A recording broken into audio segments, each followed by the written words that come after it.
અંતરિક્ષ યાત્રી સુનિતા વિલિયમ્સની 9 મહિના પછી ઘર વાપસી થઈ છે. સુનિતા વિલિયમ્સ સ્વસ્થ હોવાની નાસાએ પુષ્ટિ કરી છે. રાષ્ટ્રપતિ ડોનાલ્ડ ટ્રમ્પ સુનિતા વિલિયમ્સ અને બુચ વિલ્મોર સાથે મુલાકાત કરશે. સુનિતા અને બુચ સંપૂર્ણ સ્વસ્થ થયા પછી મુલાકાત કરશે અમેરિકી રાષ્ટ્રપતિ સાથે. સુનિતાના પૈતૃક ગામ મહેસાણાના ઝુલાસણમાં લોકોએ જશ્ન મનાવ્યો છે. ઝુલાસણના લોકોએ પૂજા કરી, પ્રાર્થના કરી, એકબીજાને મીઠાઈઓ ખવડાવી અને તેઓએ પ્રાર્થના કરી હતી કે તેઓ સ્વસ્થ ધરતી પર પરત ફરે. મુખ્યમંત્રી ભૂપેન્દ્ર પટેલે સુનિતા વિલિયમ્સને અભિનંદન પાઠવ્યા છે. લાંબો સમય અંતરિક્ષમાં રહ્યા બાદ ગુજરાતની દીકરી પરત ફરી છે. સીએમ ભૂપેન્દ્ર પટેલની પણ પ્રતિક્રિયા સામે આવી. ઉપરાંત ગૃહ રાજ્યમંત્રી હર્ષ સંઘવીની પણ પ્રતિક્રિયા સામે આવી. તેઓએ સુનિતા વિલિયમ્સને ઘર વાપસી પર, ધરતી પર વાપસી પર ફર્યા પછી, આવવા પછી તેઓએ ગૃહ રાજ્યમંત્રીએ તેઓને અભિનંદન પાઠવ્યા છે. અને આપ સ્ક્રીન પર 4 દ્રશ્યો જોઈ શકો છો. ધરતી પર જ્યારે તેઓ પરત ફર્યા ત્યારના છે. ખુશીનો માહોલ જોવા મળ્યો. સુનિતા વિલિયમ્સ જ્યારે સુરક્ષિત બહાર આવ્યા ત્યારની ઝલક છે. અને આ ઉપરાંત મહેસાણાની દીકરીએ નવો રેકોર્ડ સ્થાપિત કર્યો છે. હર્ષ સંઘવીની પણ આ પ્રતિક્રિયા સામે આવી હતી. તો સુનિતા વિલિયમ્સ દુનિયાભરની દીકરીઓ માટે પ્રેરણારૂપ બની છે. સુનિતા વિલિયમ્સની ધરતી પર વાપસી પર, આ ઉપરાંત વાપસી પર પ્રફુલ્લ પાનસરિયા જેઓ શિક્ષણ મંત્રી છે તેઓની પણ પ્રતિક્રિયા સામે આવી. અને આ જ મુદ્દે ચર્ચા કરવા માટે આપણી સાથે ગેસ્ટ સ્ટુડિયોમાં ઉપસ્થિત છે આનંદ પાઠક, જેઓ ઇસરોના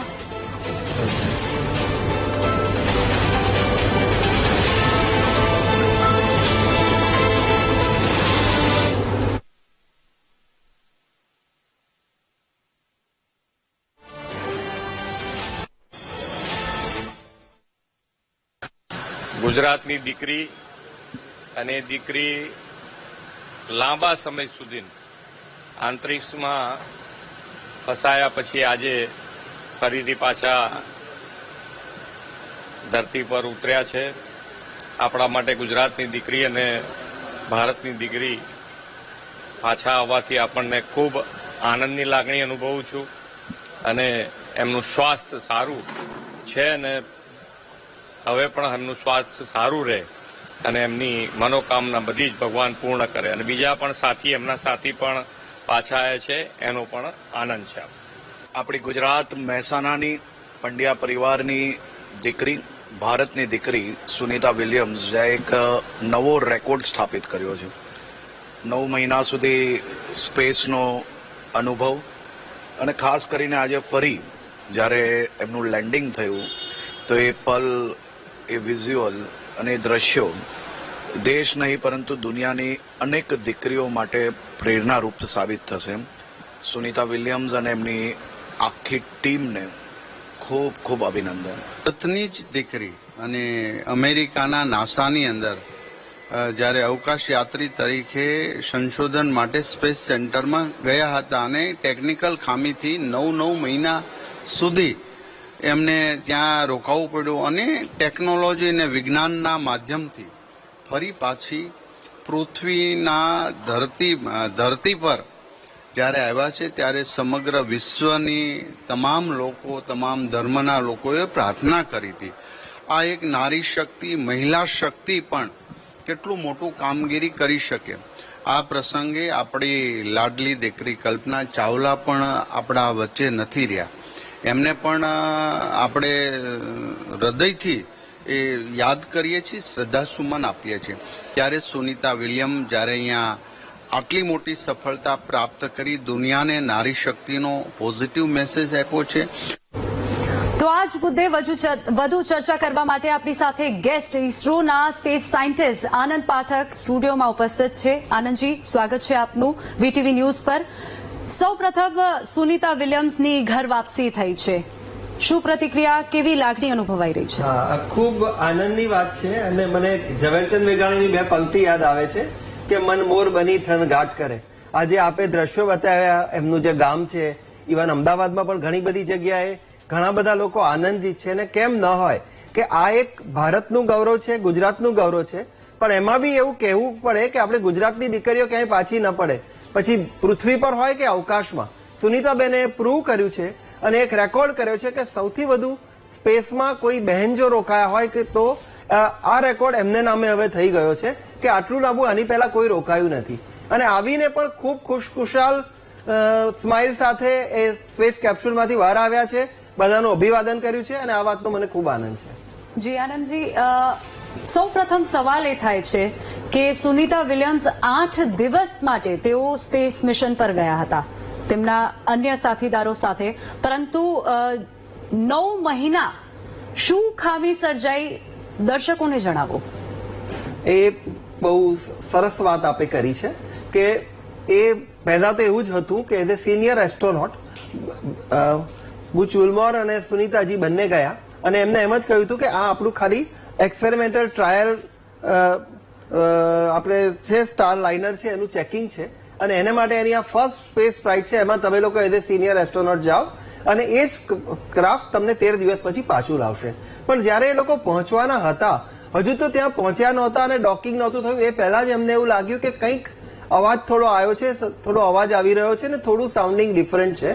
પછી એમણે ઓબ્ઝર્વ કર્યું કે અંદર હિલિયમ લીક થઈ રહ્યું છે અને જ્યારે સ્પેસ ડોકિંગ કરી અને ISS એટલે કે ઇન્ટરનેશનલ સ્પેસ સ્ટેશન સાથે જ્યારે લોકો જોડાયા ત્યારે તો એવું લાગ્યું કે 3-4% જેટલું હિલિયમ લીક કદાચ થઈ ગયું છે અને એનું વધુ જજમેન્ટ ના લઈ શકાયું. એટલે પછી એ લોકોએ ઘણા બધા પ્રયોગો કર્યા, ઘણા બધા રિલાયબિલિટી આસ્પેક્ટ ચેક કર્યા અને કેટલી બધી રિલાયબિલિટી ફિગર છે એ બધું જોઈને નક્કી થયું કે એ મોડ્યુલ છે એને રિપેર ત્યાં શક્ય નથી અને એટલે એ જે મોડ્યુલ ગયું છે સ્ટારલિંકનું, બોઈંગ સ્ટારલિંક કંપનીએ જે ડેવલપ કરી આપ્યું હતું એ ખાલી પાછું આવે અને એમાં કોઈ હ્યુમન લાઈફ નહીં આવે. કેમ કે આપણે હમણાં જ જેમ વાત થઈ કે ભારતના એક દીકરી કલ્પના ચાવલા આપણે આ રીતે ગુમાવી ચૂક્યા છીએ કે જે રિટર્નમાં જ એક્સિડન્ટ થયો, અંતરિક્ષનું તાપમાન એટલું બધું વધી ગયું કે કેપ્સ્યુલ અંદરથી આખું સળગી ગયું અને આખું બ્લાસ્ટ થઈ ગયું. એટલે એવું ન થાય એટલા માટે એમને જે 15 દિવસનો ગાળો હતો પછી લંબાતો ગયો. વચ્ચે એવું પણ વિચાર થયો કે રશિયન લોન્ચ વેહિકલ જાય અને ISS સાથે જોઈન કરી અને પાછું આવે, એ પણ ન થઈ શક્યું. પછી ડોનાલ્ડ ટ્રમ્પે અમને પણ કામ સોંપ્યું કે ભાઈ તમારા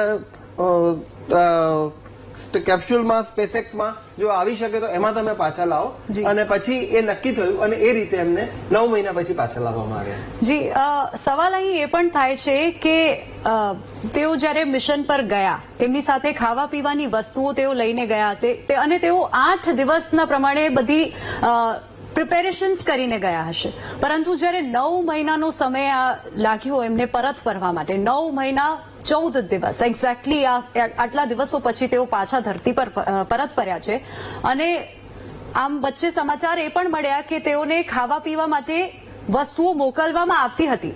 સવાલ એ થાય છે સર અહીંયા કે જો ખાવા પીવા માટે વસ્તુઓ મોકલવામાં આવતી હતી તો તેમને પાછા લાવવા માટે કઈ મિશનમાં આટલું મોડું કેમ થયું? બહુ સરસ સવાલ છે તમારો. એટલે આમાં એવું છે કે ખાવા પીવા માટે જે જાય છે એ અનમેન વેહિકલ હોય છે, કમ્પ્લીટલી ઓટોમેટિક. એની અંદર કોઈ માણસ કે કોઈ જીવ નથી હોતા અને ખાલી એને ટોટલી ઇનર્શિયલ ગાઈડેડ સિસ્ટમ આપી હોય. એ ગાઈડેડ સિસ્ટમથી એ આખું સ્પેસ ઇન્ટરનેશનલ સ્પેસ સુધી પહોંચી જાય અને એમાં જ્યારે કે એમાં અંદર કોઈ મેન લાઈફ નથી એટલે એમાં તમારે ટેમ્પરેચર કદાચ વધી જાય તો પણ એટલું મોટું રિસ્ક નથી.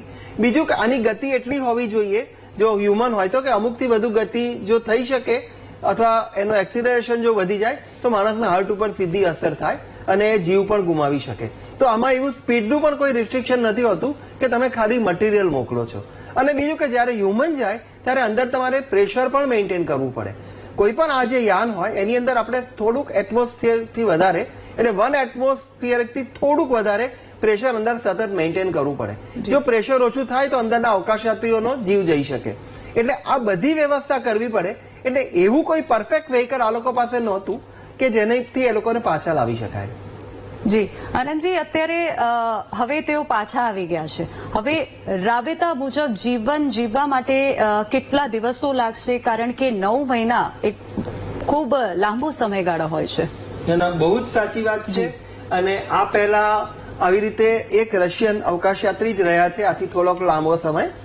એ સિવાય કોઈ આટલું લાંબુ રોકાયું નથી. અને આમની સાથે બીજો એક ફેક્ટર છે કે બંનેની ઉંમર 60 વર્ષ ઉપર છે. એટલે અમુક ઉંમર પછી આપણને ખબર છે કે તમે પૃથ્વી પર હો તો પણ શરીરને અથવા શરીર નબળું પડવાની સાથે જુદા જુદા રોગો અને એ બધું તમને આવતું હોય છે. જ્યારે આ લોકો તો લગભગ 9 મહિના રહ્યા, એટલે એની જે ચેલેન્જીસ છે એ હવે આપણે શરૂ થશે. અને એમાં 2 અસર હોય છે, એક ટૂંકા ગાળાની અસર અને એક લાંબા ગાળાની અસર.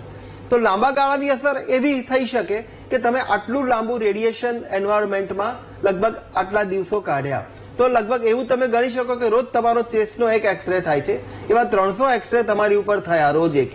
તો એ રેડિયેશનથી લાંબા ગાળે તમને કેન્સર જેવી બીમારી થઈ શકે.